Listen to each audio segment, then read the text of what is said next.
Sentí el calor de la mano firme de mi vecino recorriéndome la espalda, y como su respiración, agitada y profunda, se mezclaba con la mía. Afuera, el viento silbaba entre las rendijas, golpeando las contraventanas como si quisiera arrancarlas. Y entonces, lo sentí. Esa otra presencia. Silenciosa. Inmóvil. Cargada de algo que no se puede nombrar. No quise girarme. No quise romper la ficción que me envolvía, pero lo sabía, mi marido estaba allí, tras la puerta entreabierta, en su silla de ruedas, observando cada gesto, cada sombra, cada suspiro. Él lo veía todo. Y yo lo sabía. Quizá por eso, en lugar de detenerme, cerré los ojos y me dejé llevar. No sé si fue el silencio del pueblo lo que me enseñó a escuchar cada detalle, o si fue mi propia vida la que me obligó a hacerlo. Aquí, entre las montañas de Cantabria, el viento baja cargado de olor a sal los días que sopla desde el mar, aunque éste esté a 20 kilómetros de distancia. En invierno, las nubes se cuelgan bajas sobre los tejados y parece que el cielo se ha cansado de seguir tan alto. Y en verano, las noches son tan claras que se pueden oír los pasos de quien camina por la calle aunque viva 3 casas más abajo. Mi casa es antigua, de piedra, con ventanas pequeñas y un tejado que cruje cada vez que llueve fuerte. Antes, cuando todo estaba bien, me parecía cálida y perfecta. Ahora, hay días que se me antoja como una jaula demasiado silenciosa. Mi marido y yo vivíamos tranquilos. Él era un hombre fuerte, trabajador, siempre con las manos marcadas por la madera, el hierro o lo que tocara ese día. Nunca nos faltó lo esencial. Y aunque la vida aquí no es fácil, sabíamos encontrar la manera de reírnos de todo. Pero todo cambió con el accidente. Una curva cerrada, un coche que apareció donde no debía, y en cuestión de segundos, su vida pasó de la fuerza a la fragilidad. Desde entonces, la silla de ruedas se convirtió en parte de nuestra rutina, como una sombra silenciosa que se movía por las habitaciones. Fue después de aquello cuando empecé a notar otras presencias. No presencias extrañas, sino miradas. La más intensa, la de mi vecino. Su casa está separada de la nuestra apenas por un seto y una valla vieja que nunca hemos reparado del todo. Es un hombre de hombros anchos, manos curtidas y ojos que parecen decir más de lo que callan. Nunca hubo nada entre nosotros, hasta que la vida se encargó de ponerlo demasiado cerca. Al principio, solo eran conversaciones casuales en el portal, alguna ayuda con la leña o con el huerto. Pero en un pueblo pequeño, cualquier roce, cualquier mirada sostenida un segundo más de la cuenta, se convierte en un rumor que camina más rápido que el viento. Yo no lo sabía entonces, pero ese hombre acabaría marcando un antes y un después en mi vida. Y que mi marido, desde su silla, sería testigo de todo. A veces pienso que las conversaciones más importantes de una vida no empiezan con grandes discursos, sino con frases suaves, casi casuales, que parecen no pesar nada cuando se dicen, pero que te cambian para siempre. Fue una noche de invierno. Afuera, la lluvia caía con fuerza, golpeando el tejado como si quisiera entrar. Estábamos en la cocina, cada uno en silencio, él con la mirada perdida en la taza de café, yo secando un plato que no necesitaba más secado. No quiero que te apagues, dijo, sin mirarme. No entendía a qué se refería, pero su voz tenía esa mezcla de tristeza y determinación que no deja espacio a preguntas tontas. Me quedé quieta, con el plato en las manos. Sé lo que necesito yo, continuó, pero también sé lo que necesitas tú. Y ya no puedo dártelo, no como antes. Mis dedos se aflojaron y el plato estuvo a punto de caer. Él levantó la vista y me sostuvo con sus ojos, tan serenos que dolía mirarlos. Si alguna vez encuentras con quién, no quiero que me lo ocultes. ¿Qué estás diciendo? Pregunté, aunque mi voz era apenas un susurro. Que no quiero verte marchitarte por mi culpa, respondió. Eres joven, tienes derecho a sentirte viva. Quise decir algo, negarlo, decir que no necesitaba nada más que a él, pero las palabras se me atascaban. Sabía que su generosidad tenía un precio invisible, el de su propio dolor. Solo, no quiero saber con quién, añadió, bajando la mirada. Y que nunca, nunca él sepa que yo lo sé. Y ahí estaba la condición. Un acuerdo silencioso. Un pacto que se clavó en mi conciencia como una espina. En ese momento no imaginaba que ese permiso acabaría teniendo nombre, rostro, y que viviría pared con pared. En los pueblos, la proximidad no la marcan las calles, sino las miradas. Puedes estar a 10 metros de alguien y, sin cruzar palabra, saber si está de buen o mal humor, si ha dormido bien o si le duele algo. La valla vieja que separaba nuestra casa de la del vecino llevaba años pidiendo arreglo. Algunas tablas estaban sueltas y, en algunos tramos, apenas quedaban clavos sujetándolas. Desde mi cocina podía verlo trabajar en su jardín, levantar sacos de tierra, cortar leña con movimientos seguros, como si cada golpe formara parte de una coreografía aprendida de memoria. Una tarde de otoño, mientras recogía la ropa del tendedero, él se acercó por ese hueco de la valla que parecía un pasillo improvisado entre nuestras vidas. «Se te ha caído una toalla», dijo, y me la tendió con una mano fuerte, las uñas manchadas de tierra. «Gracias», respondí, notando el calor en mis mejillas. Al día siguiente volvió, esta vez con una cesta de manzanas. «Sobran en el huerto, y no me gusta que se echen a perder», comentó, sonriendo. Así empezaron las visitas. Al principio eran excusas inocentes, prestar una herramienta, pedir sal, ayudar a mover un mueble. Pero yo sentía algo más, una corriente invisible que se colaba entre nosotros en cada mirada, en cada silencio que duraba un segundo más de lo normal. El invierno trajo días más cortos y noches más largas. Y en esas tardes frías, mientras mi marido dormitaba en su sillón, yo me encontraba hablando con el vecino junto a la valla, sintiendo que nuestras palabras eran solo un puente para algo que ninguno se atrevía a nombrar. No sabía cuándo ni cómo ocurriría, pero sí sabía que el hueco en esa valla no era lo único que estaba roto.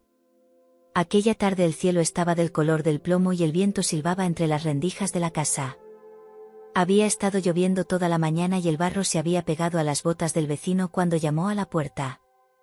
«Vengo a dejarte las herramientas que me prestaste», dijo, con una media sonrisa y el pelo húmedo. «Pasa, así te secas un poco», respondí, apartándome para dejarlo entrar. Mi marido estaba en el salón, junto a la ventana, leyendo en silencio. Apenas levantó la vista cuando el vecino cruzó el umbral. No sospechó nada, o eso quise creer en ese momento. Fuimos a la cocina. El vecino dejó las herramientas sobre la mesa y se quedó de pie, mirándome como si buscara algo en mis ojos. Yo sentí un escalofrío que no tenía nada que ver con el frío de afuera. No sé si fue la cercanía, la forma en que sus dedos rozaron los míos al pasarme una taza, o el silencio que se quedó flotando, pero de pronto su mano estaba en mi cintura, tibia, firme, como si hubiera estado esperando ese momento desde siempre. Y entonces lo sentí. Esa otra presencia. Silenciosa. Giré apenas la cabeza y vi, a través de la rendija de la puerta, la sombra de mi marido. Estaba en su silla, quieto, observando. Sus ojos fijos en nosotros, sin un gesto, sin un sonido. El vecino no lo sabía. Creía que la puerta estaba cerrada. Creía que aquello era un secreto nuestro. Pero yo sabía que no lo era. Sabía que mi marido lo veía todo. Y en lugar de apartarme, me quedé.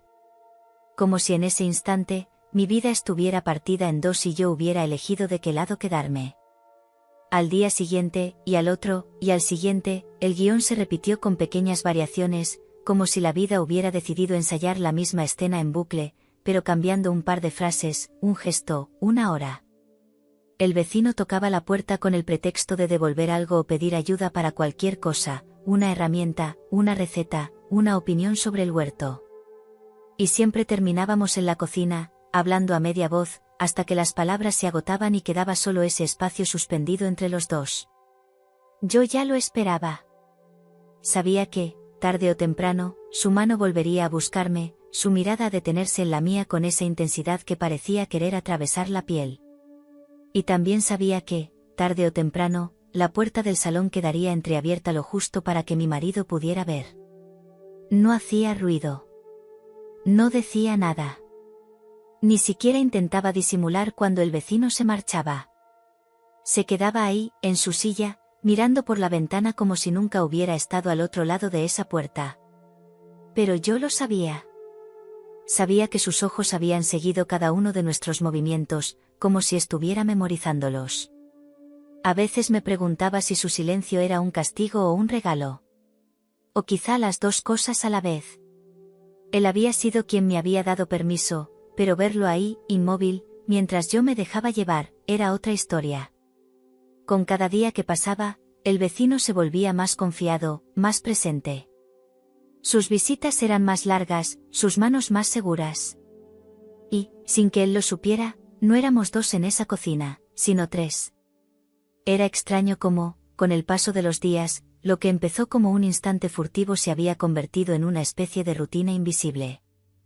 No había un horario, pero yo sabía cuándo podía esperarlo. El sonido de sus pasos en el porche, el golpe suave en la puerta, la voz grave diciendo mi nombre. El vecino ya no necesitaba excusas elaboradas. Llegaba, se sentaba en la cocina, y hablábamos de cualquier cosa, del clima, de la leña, del mar al que casi nunca bajábamos. Pero en su mirada había algo más, una pregunta que nunca se atrevía a formular, y que yo respondía con silencios cada vez más largos.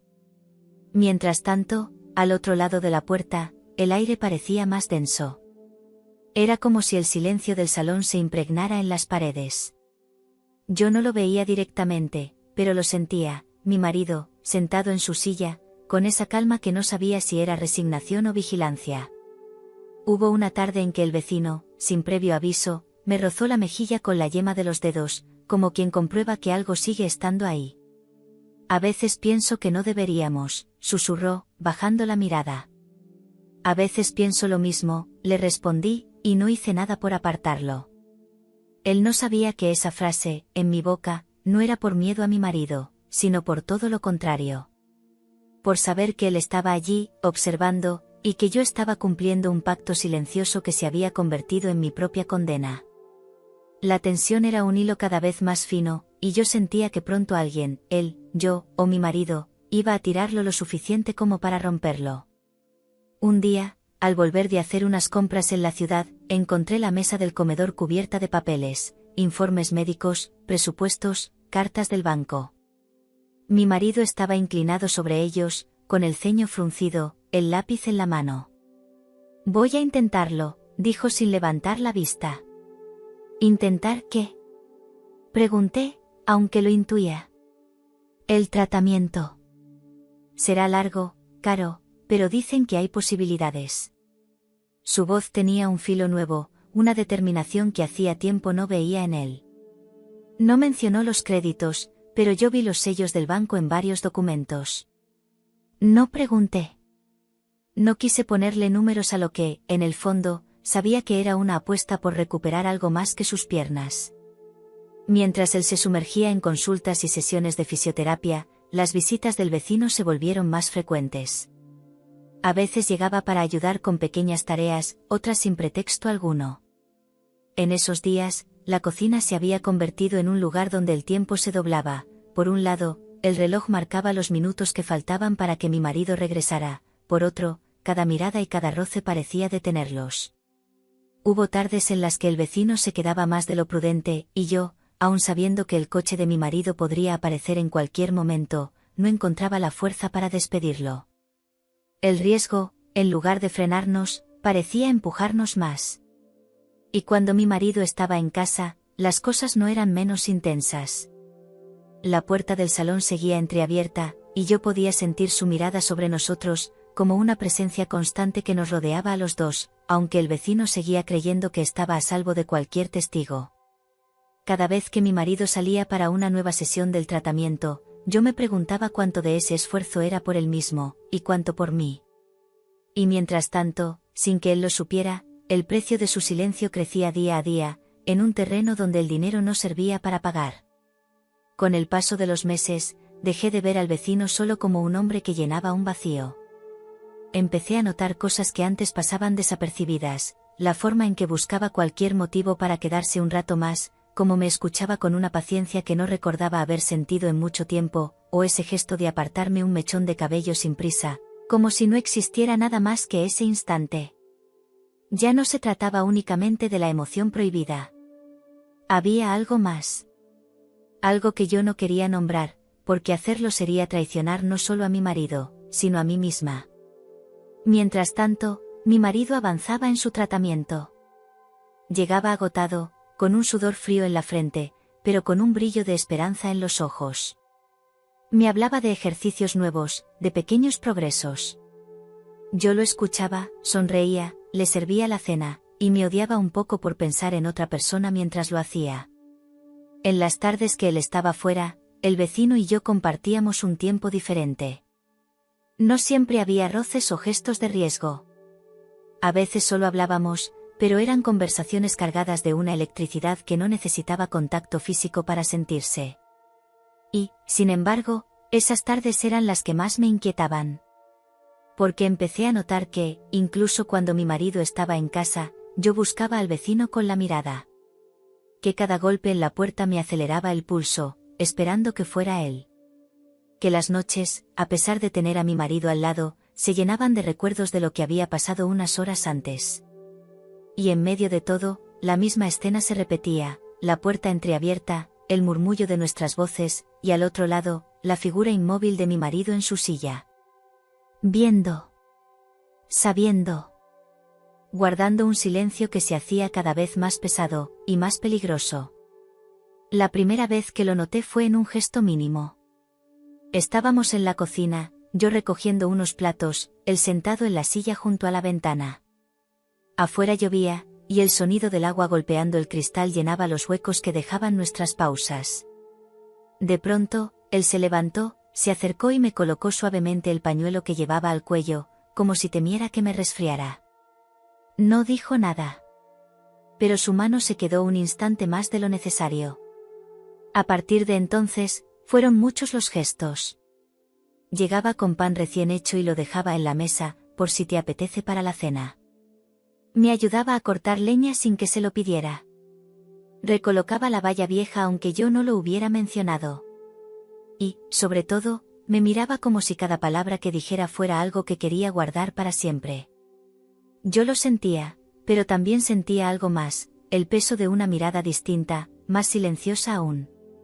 Porque detrás de la puerta, en su silla de ruedas, mi marido estaba otra vez. No era solo un testigo, parecía un guardián invisible de ese extraño acuerdo que nos mantenía a los tres atrapados en la misma casa, en el mismo juego.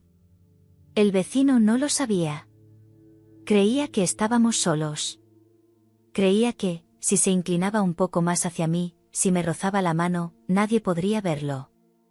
Pero yo sí lo veía todo. Veía cómo su afecto se iba colando entre las rendijas de lo que antes era solo deseo, y cómo ese afecto empezaba a enredarme de una forma más profunda, peligrosa incluso para mí. Y cada vez que me iba, cerrando la puerta tras de sí, yo sentía que dejaba algo aquí dentro. Algo que no podía devolverle, aunque tampoco podía dejar de recibir. Era un jueves frío, de esos en los que la luz parece no querer entrar del todo en las casas. Mi marido había tenido la sesión de fisioterapia temprano y, como siempre, volvió agotado.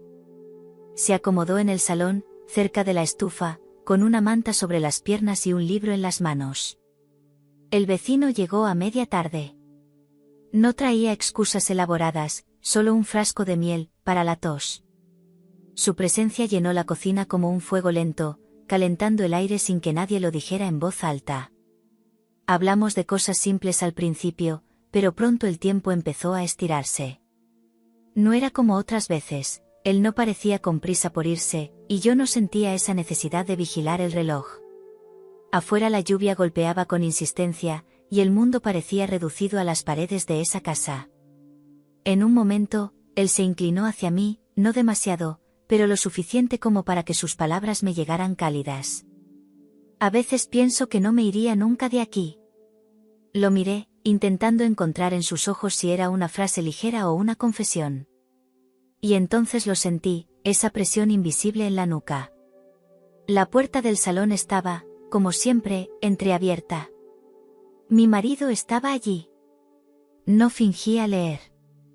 No fingía mirar por la ventana. Me observaba directamente.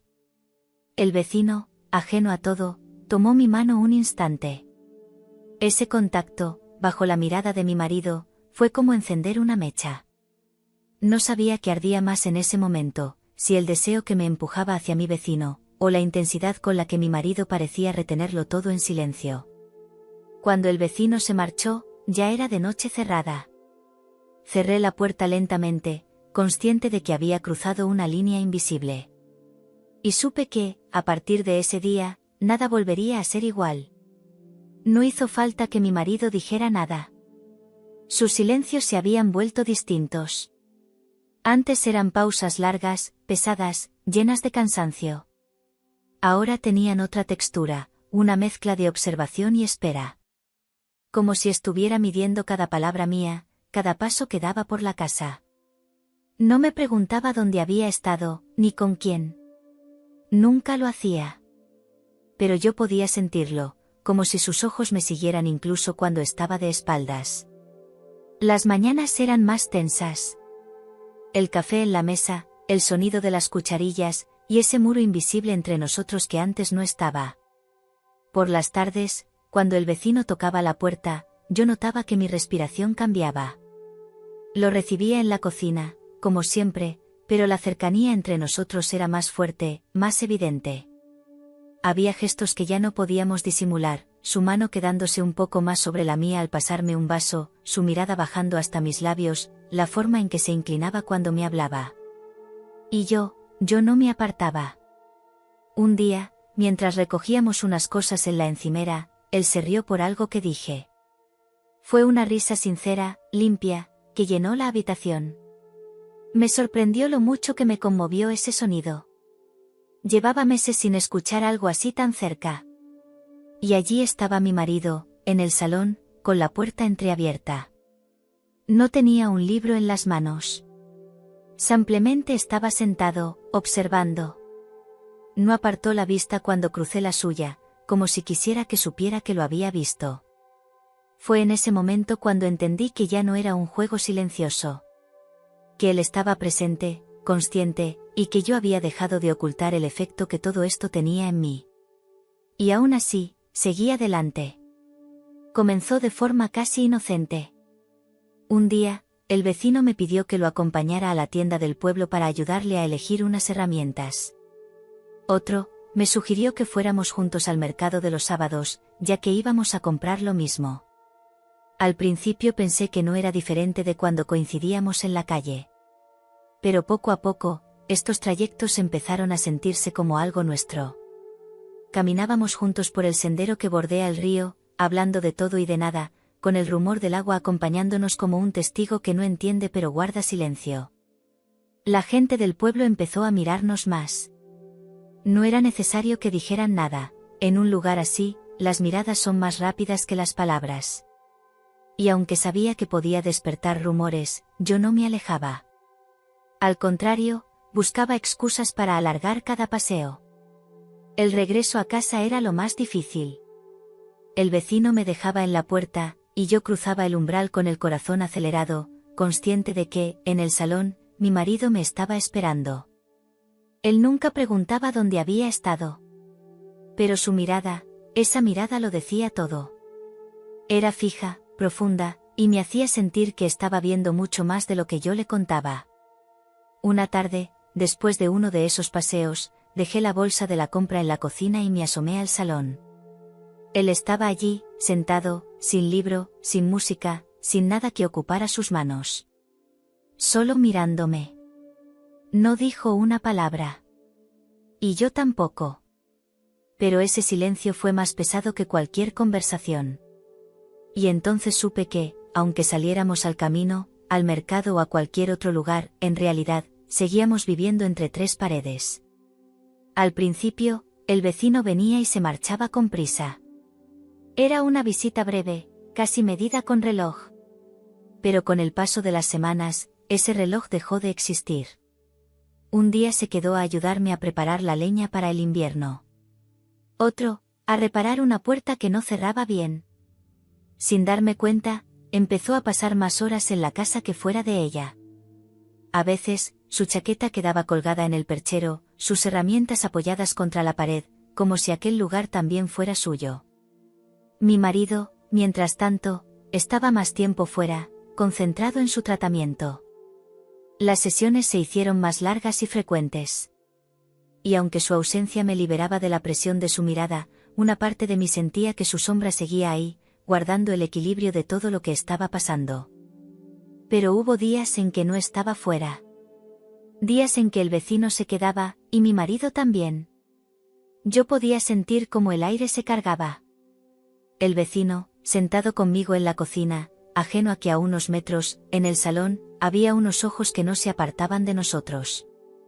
El cambio fue sutil pero definitivo, ya no había una frontera invisible. Ya no existía ese miedo inicial a que el vecino pudiera sospechar algo. Yo sabía que mi marido lo sabía. Él sabía que yo lo sabía. Y aún así, el vecino seguía viviendo en esa mentira que yo alimentaba cada día. Era un juego extraño, casi imposible de explicar. 3 personas bajo el mismo techo, cada una con su verdad, y ninguna dispuesta a soltarla. Ese día la lluvia no dio tregua desde la mañana. El vecino llegó empapado, con la chaqueta chorreando, y yo le ofrecí una toalla para secarse. Se quedó, como siempre, en la cocina, y poco a poco la conversación fue llenando las horas. No sé en qué momento empezó a oscurecer. La luz gris se convirtió en sombra, y el reloj marcó una hora en la que normalmente ya no estaba aquí. Pero él no parecía con intención de irse. Preparé café, encendí la lámpara de la mesa, y seguimos hablando, como si afuera no existiera el mundo. Fue entonces cuando sentí algo diferente. La puerta del salón estaba abierta, y allí estaba mi marido, pero no era la mirada habitual. No era solo observación. Era otra cosa, atención calculada, un peso en sus ojos que parecía medir cada gesto, cada palabra, cada silencio. El vecino, ajeno a todo, me contaba una historia de su infancia. Yo asentía, sonreía, pero una parte de mí estaba pendiente de la figura inmóvil en el salón. No sabía si estaba aceptando lo que veía, o tomando una decisión sobre ello. Cuando el vecino finalmente se levantó para marcharse, mi marido no apartó la vista. Siguió observando mientras él se ponía la chaqueta y me decía adiós con una sonrisa tranquila. La puerta se cerró, y el sonido del pestillo me pareció más fuerte que nunca.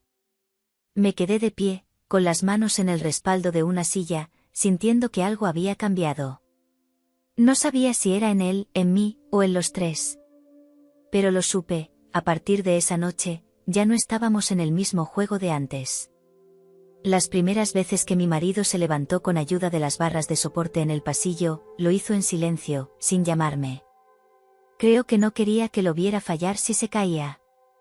Pero pronto, esos intentos se convirtieron en pasos cortos, inseguros, y luego en un desplazamiento lento de una habitación a otra.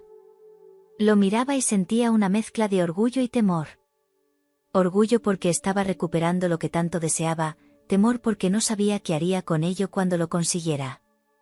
Mientras tanto, el vecino ya no se conformaba con simples visitas. Comenzó a dejarme pequeñas notas, a traerme flores silvestres que recogía en el camino, a proponerme pasar el día fuera, cuando puedas escaparte.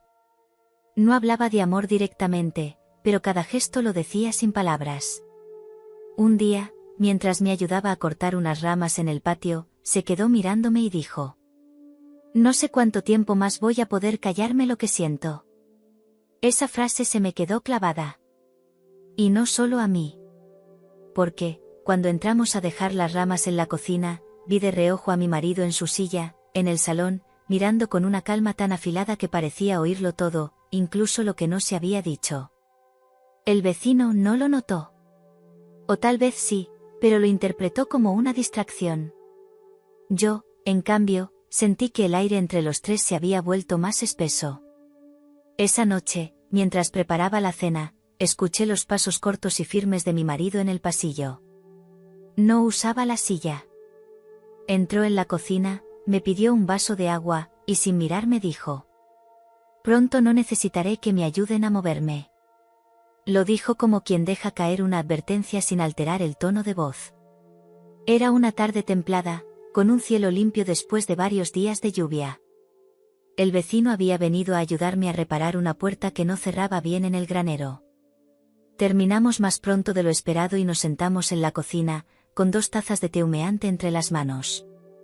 No tardó en sacar el tema que, hasta entonces, había flotado sin nombre entre nosotros. No podemos seguir así para siempre, dijo, mirando la taza. ¿Así cómo?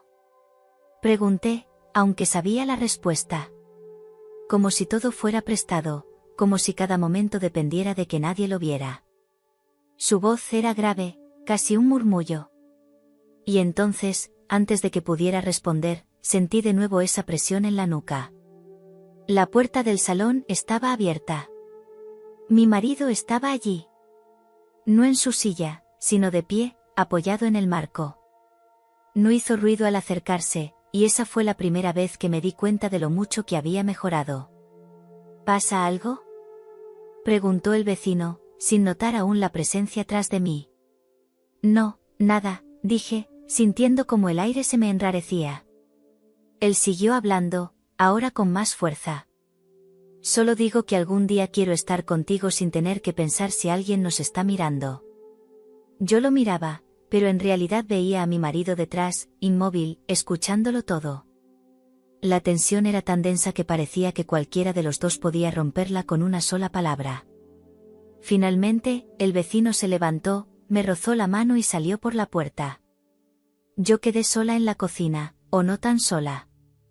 Mi marido entró despacio, con pasos breves pero firmes, y se sentó frente a mí. No dijo nada. Solo tomó mi taza y bebió un sorbo, como si no necesitara palabras para recordarme que él siempre había estado ahí, y que ahora estaba más presente que nunca. Los primeros días en los que mi marido dejó de depender por completo de la silla de ruedas fueron extraños. No porque no me alegrara por él, sino porque esa nueva movilidad le daba un poder distinto, uno que yo no sabía cómo manejar. Antes, podía predecir dónde estaba, en el salón, en su silla, con un libro o mirando por la ventana. Ahora, podía aparecer en cualquier momento y en cualquier lugar de la casa. Y lo hacía. Sin ruido. Sin avisar. Una tarde, el vecino estaba ayudándome a arreglar un armario de la despensa. Yo sostenía una tabla, él la clavaba con paciencia. Reíamos por algo que no tenía importancia, y entonces sentí un ligero cambio en la luz detrás de mí. Me giré, y ahí estaba mi marido, apoyado en el marco de la puerta, observando. No dijo nada. Ni siquiera frunció el ceño. Solo estaba allí, como parte de la escena, pero con un peso que ninguno de los dos podía ignorar. El vecino se incorporó, le sonrió y le hizo un comentario sobre el arreglo. Mi marido respondió con educación, como si fuera cualquier otra conversación banal. Pero sus ojos estaban en mí, no en él. En otra ocasión, fue peor. El vecino y yo estábamos en el patio, recogiendo leña. Nos agachamos al mismo tiempo y nuestras manos se tocaron. Él no la retiró, yo tampoco. Cuando levanté la vista, mi marido estaba junto a la ventana, viéndolo todo. La sensación era distinta a los meses anteriores. Ya no era solo que él me observaba, ahora podía intervenir cuando quisiera. Esa certeza hizo que cada gesto con el vecino tuviera una tensión nueva, más aguda, como si estuviéramos caminando sobre un hilo muy fino que podía romperse en cualquier momento. Y, sin embargo, ni él rompía el pacto, ni yo quería dejar de cruzar ese hilo. Fue al final de una tarde, cuando el sol caía detrás de las montañas y las sombras se alargaban sobre el patio. El vecino y yo estábamos recogiendo unas cajas que él me había traído con fruta y conservas. Se detuvo un momento, apoyó una mano en la mesa y me miró de una forma distinta, como si buscara medir cada palabra antes de decirla. ¿Alguna vez has pensado en salir de aquí?, preguntó. ¿Salir? ¿A dónde?, respondí, aunque en el fondo sabía que no hablaba de un simple paseo. Un fin de semana. Tú y yo. Sin miradas, sin puertas entreabiertas, solo nosotros. La propuesta quedó flotando en el aire. Yo sentí una mezcla de vértigo y deseo. Una parte de mí quería decir que sí de inmediato. Otra, imaginaba la casa vacía, pero con la certeza de que mi marido, aunque no estuviera físicamente, seguiría observando desde algún lugar dentro de mí. No sé si podría, susurré, sin atreverme a mirarlo directamente. Podrías, si quisieras, dijo él, con esa seguridad que me desarmaba. Esa noche, mientras preparaba la cena, mi marido entró en la cocina. Ya caminaba con más firmeza, sin apoyos visibles. Me preguntó si había pensado en ir al pueblo al día siguiente para hacer unas compras. Le dije que sí, y él asintió con una leve sonrisa, como si su mente estuviera en otra parte. Pero al apartarse para dejarme pasar, me susurró casi sin mover los labios. Recuerda que siempre sé cuándo sales, y cuándo vuelves. No supe si era una advertencia, un recordatorio del pacto, o una forma de decirme que incluso si me iba, de algún modo, seguiría viéndolo todo. Al principio, estar con el vecino era como abrir una ventana en medio de una habitación cerrada, aire fresco, luz nueva, una sensación de libertad que no me atrevía a cuestionar. Pero con el tiempo, dejó de ser solo un respiro. Se convirtió en un lugar al que quería ir siempre, incluso cuando no me faltaba el aire. Ya no eran solo las manos que me buscaban o las miradas que se quedaban suspendidas. Era la manera en que me hablaba, como si cada palabra estuviera hecha a medida para mí. Era como recordaba detalles de conversaciones pasadas, como aparecía justo cuando el día parecía gris. Mi marido, mientras tanto, avanzaba más rápido de lo que imaginé. Empezaba a caminar sin bastón en distancias cortas, y a veces lo encontraba moviéndose por la casa con una soltura que me sorprendía. Pero lo más desconcertante no era eso, sino la calma con la que me observaba. No hacía preguntas, no buscaba confrontaciones. Solo guardaba ese silencio suyo, pero había algo nuevo en sus ojos, una certeza. Como si ya supiera a dónde iba a llevarnos todo esto y estuviera, en silencio, aceptando su papel. Una tarde, mientras el vecino y yo estábamos en el patio arreglando una maceta, mi marido apareció en el umbral. No interrumpió, no dijo nada. Se quedó unos segundos mirando y luego siguió su camino hacia el granero. Esa normalidad fingida me descolocó más que cualquier mirada dura o palabra cortante. Esa noche, al acostarnos, él se giró hacia mí y, en voz baja, dijo: «A veces, lo mejor que puedes hacer por alguien, es dejarlo ir». No supe si me hablaba a mí, a él mismo, o a los dos. Pero entendí que, desde ese momento, nada de lo que hiciera iba a detener lo que ya estaba en marcha. Lo supe una mañana cualquiera, sin que nada lo anunciara. El retraso era evidente, y la confirmación llegó con la frialdad de una prueba comprada en la farmacia del pueblo. 2 líneas claras. Firmes.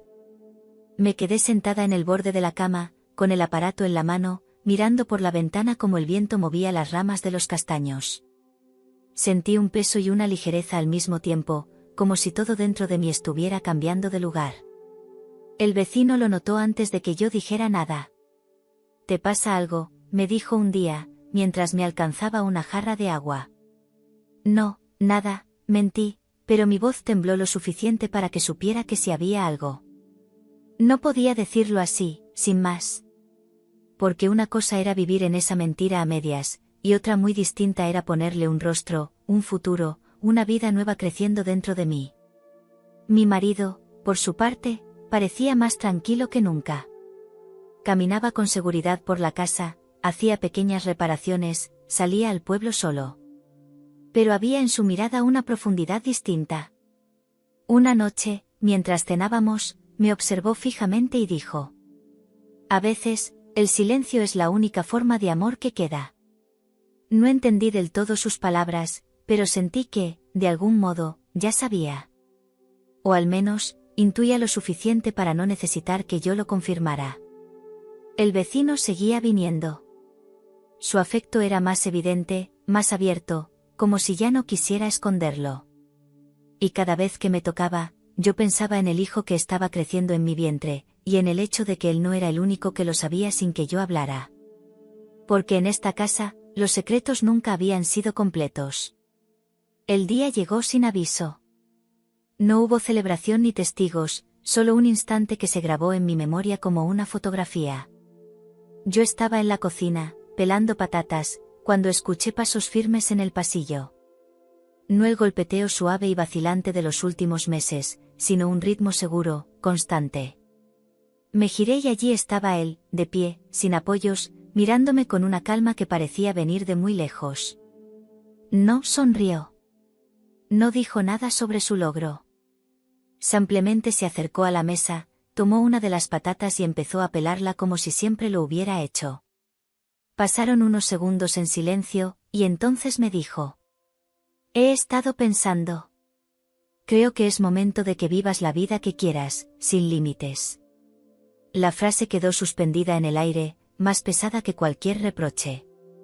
Yo sentí que todo el pacto silencioso de los últimos meses se comprimía en esas palabras. Él lo sabía todo. Siempre lo había sabido. Y ahora, con sus piernas de nuevo bajo su control, no quería retenerme.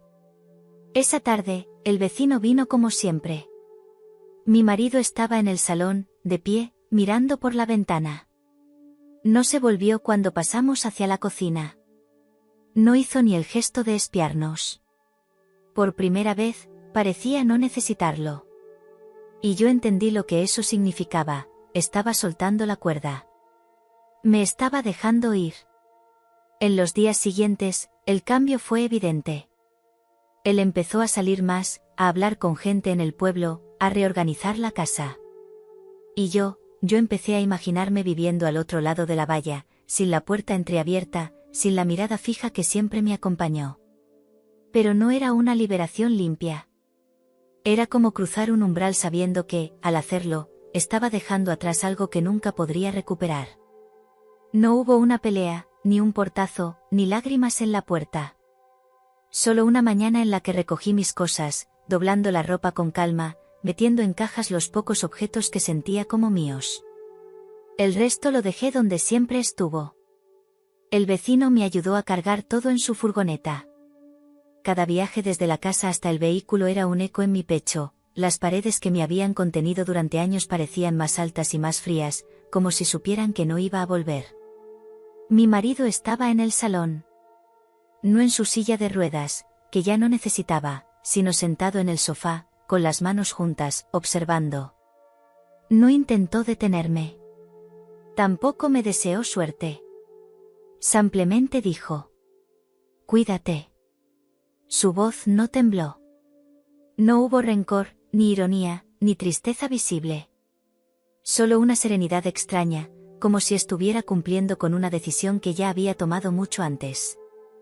Cuando la furgoneta arrancó y dejamos atrás la casa, no pude evitar mirar por el espejo retrovisor. Él seguía allí, en la ventana, de pie, mirándonos irnos, sin levantar la mano para despedirse. El pueblo no tardó en hablar. Algunos me evitaban, otros me miraban con una mezcla de curiosidad y juicio. Pero lo que más sorprendía a todos era la calma de mi marido. No buscó confrontar al vecino, no habló mal de mí. Seguía con su vida como si hubiera cerrado un libro y lo hubiera dejado en una estantería. En mi nuevo hogar, las paredes eran más estrechas y el techo más bajo. El vecino y yo compartíamos el espacio con una mezcla de ilusión y cansancio. Yo llevaba dentro una vida nueva, y, aunque nunca lo decía, sentía que una parte de mí seguía mirando hacia esa casa de piedra entre las montañas, donde un hombre que me había amado en silencio aprendía a caminar sin mí. El tiempo, cuando se vive con estrecheces, parece pasar más lento. Los días se repiten con una monotonía que no entiende de estaciones, el mismo café aguado, las mismas facturas que llegan antes de que entre el dinero, las mismas discusiones que empiezan por algo pequeño y terminan con puertas cerradas de golpe. El niño cumplió 2 años en pleno invierno. Hacía frío incluso dentro de casa. El vecino trabajaba todo lo que podía, pero el dinero nunca alcanzaba. A veces lo veía llegar con los hombros caídos, evitando mi mirada, como si en su silencio hubiera una disculpa que ya no sabía pronunciar. Yo, que había imaginado una vida distinta a su lado, empezaba a entender que el amor no se alimenta solo de caricias y recuerdos. Necesita un suelo firme, y el nuestro se hundía cada día un poco más. Mientras tanto, el pueblo no paraba de hablar. Y entre esos rumores, uno empezó a repetirse: mi exmarido había sido visto paseando con una mujer joven, alta, siempre bien vestida, que había comprado una casa en las afueras. La conocí de vista poco después. Tenía una sonrisa segura y un aire de alguien que sabe exactamente lo que quiere. Me enteré por otras personas que era dueña de una empresa de productos naturistas en la ciudad y que había venido buscando tranquilidad. Tranquilidad y, al parecer, compañía. No tardó mucho en verse con él en el café del pueblo, en ir juntos al mercado, en aparecer de su brazo por las calles. La diferencia entre su vida y la mía era como la de dos mundos separados por una sola montaña. Una tarde, mientras colgaba ropa en el patio, escuché a unas vecinas murmurar que él parecía rejuvenecido, que se le veía feliz. Me quedé quieta, con una prenda en las manos, sin saber si lo que sentía era celos, nostalgia, o una extraña mezcla de alivio y vacío. Porque, aunque no lo decía en voz alta, empezaba a darme cuenta de que, al irme, no solo lo había liberado, también lo había abierto a una vida que yo ya no podía darle. Era imposible no verlo. En un pueblo como este, las distancias no se miden en metros, sino en miradas. Y las miradas decían todo. Cuando mi exmarido pasaba por la plaza, lo hacía erguido, con paso firme, vestido con ropa nueva que le quedaba impecable. A su lado, ella, la mujer joven y rica, irradiaba una seguridad que atraía la atención de todos. Iban cogidos del brazo, hablaban bajito y reían de vez en cuando, como si compartieran un secreto agradable. Yo, en cambio, cruzaba la misma plaza con el niño en brazos y una lista de compras que calculaba al céntimo. El abrigo que llevaba empezaba a gastarse en los codos y, aunque intentaba mantener la cabeza alta, sentía que las miradas se detenían en mí un segundo más de lo necesario. El vecino trabajaba más horas fuera del pueblo. Llegaba tarde, a veces malhumorado, y yo sabía que el cansancio no era solo físico. Las cosas entre nosotros se habían vuelto ásperas, sin la ligereza de los primeros meses. El contraste se volvió tan evidente que la gente ya no lo comentaba en susurros. Lo decían abiertamente. Míralos, parecen de revista. Y mira a ella, con lo que dejó atrás. Yo fingía no escuchar, pero las palabras se quedaban pegadas como el barro en las botas. No porque me importara la comparación, sino porque empezaba a preguntarme si el sacrificio que creí que estaba haciendo había sido, en realidad, una rendición. Una tarde, lo vi desde la distancia. Estaba en la terraza de un café con ella, inclinándose para decirle algo al oído. Ella sonrió, y él le apartó un mechón de cabello de la cara. Era un gesto que alguna vez fue mío. No me vio. O tal vez sí, y decidió no saludar. Y ahí lo entendí, aunque compartiéramos el mismo pueblo, ya vivíamos en dos historias completamente distintas, y la mía empezaba a quedarse sin capítulos felices. El invierno llegó temprano ese año. Las montañas se cubrieron de nieve antes de lo previsto y el aire en el pueblo se volvió más silencioso, como si cada casa guardara sus propios secretos. Yo lo veía a veces desde la ventana, caminando con ella por la calle principal. Él ya no miraba hacia mi casa. No por rencor, creo, sino porque había dejado de pertenecer a ese tiempo que compartimos. La vida con el vecino se había vuelto un camino cuesta arriba. El niño crecía, y con él crecían las responsabilidades. El dinero no alcanzaba, y las discusiones eran cada vez más frecuentes. Había noches en las que cenábamos en silencio, sin atrevernos a decir en voz alta lo que ambos sabíamos, que el amor que nos había unido no era suficiente para sostenerlo todo. Un día, pasé por delante de la tienda del pueblo y lo vi. Estaba pagando con una sonrisa relajada, bromeando con el dependiente. La mujer que estaba a su lado, su nueva compañera, sostenía su mano con una naturalidad que me dolió. No por celos, sino porque en ese instante entendí que él había encontrado algo que yo ya no podía tener, paz. No nos hablamos.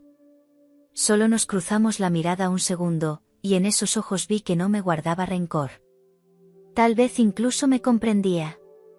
Esa noche, mientras el vecino dormía y el niño respiraba tranquilo en su cuna, salí al porche. El viento traía olor a mar, aunque estuviera a kilómetros. Pensé en todo lo que había pasado, en las decisiones que tomé, en las que tomaron por mí, y en lo que todavía me quedaba por vivir. No era un final feliz ni uno trágico. Era simplemente la vida, con sus giros y sus pérdidas. Y aunque a veces el silencio de la noche parecía pesar más que mi propia sombra, supe que, de algún modo, seguiría adelante. Porque al final, lo único que queda, es aprender a caminar con lo que uno mismo ha elegido. Entendí que había amado, que también me había equivocado, y que nada de eso me hacía menos persona, si sabía aprender de ello. Que a veces Dios no nos quita cosas por castigo, sino para que veamos quiénes somos sin ellas. Respiré hondo y sonreí, aunque nadie pudiera verlo. Porque en el fondo sabía que, aunque mi vida no fuera perfecta, seguía siendo mía.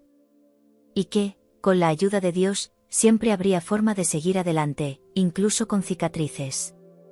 Y si has llegado hasta aquí conmigo, si esta historia te ha hecho sentir, pensar o recordar, te invito a suscribirte. Porque aún quedan muchas historias por contar, y quizá, en alguna de ellas, también te encuentres a ti mismo.